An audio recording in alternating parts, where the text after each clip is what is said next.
Hello everyone, my name is Omar Solis and I did my presentation on cross-education training on early and late phase rehabilitation outcomes after ACL reconstruction. So the purpose of the study was to examine if adding cross-education to standard care rehab in the first 12 weeks after ACL reconstruction would accelerate the recovery in the early and late phase of ACL rehabilitation. So the methods for this study, this was a randomized control trial that lasted 26 weeks.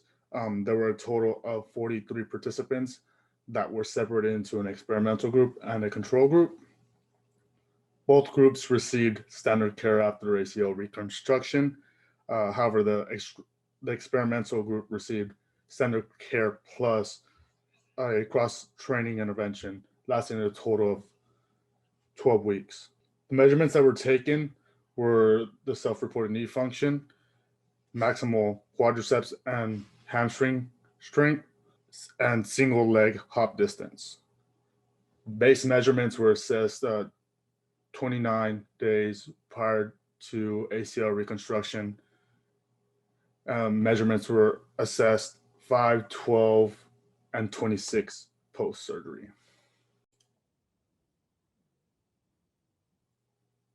As for the interventions, the rehab program had 4 phases: an activation mobilization phase, a basic strength phase, a maximal strength phase, and a power and jumping phase.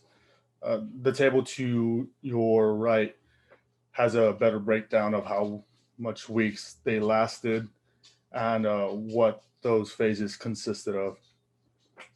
For the cross education and strength program on the non injured leg that lasted 12 weeks, individuals did the leg press and the leg extension machine for 3 sets, 8 through 12 repetitions, and 1 to 2 minute rest times.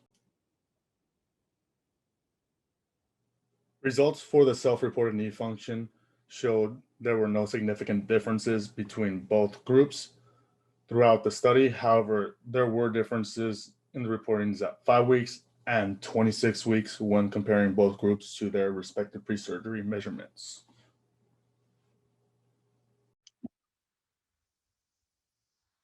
The results for the maximum quadricep strength showed no significant differences between groups at different time points.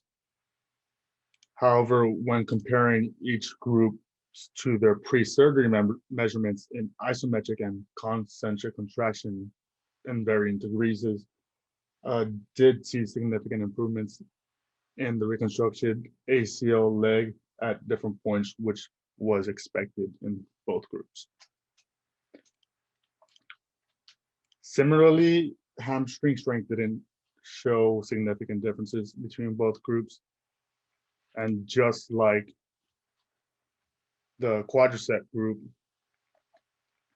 the hamstring group saw significant differences in isometric and concentric contractions at varying degrees in the reconstructed leg. Similarly, the single leg hop did not see any significant differences between both groups. However, there was significance at the non-injured leg, but that can really be ignored.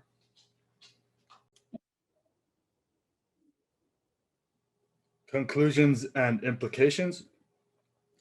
So this randomized clinical trial showed cross education did not improve rehabilitation outcomes. Cross education training had no negative effect on ACL recovery.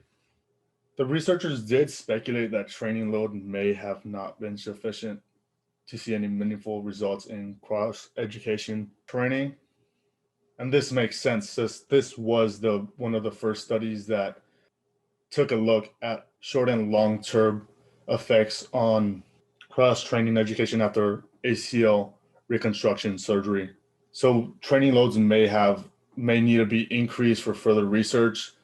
They also said that after 12 weeks may have not been enough to see any meaningful cross training responses. For further research, they could also increase the amount of weeks that cross training will be implemented.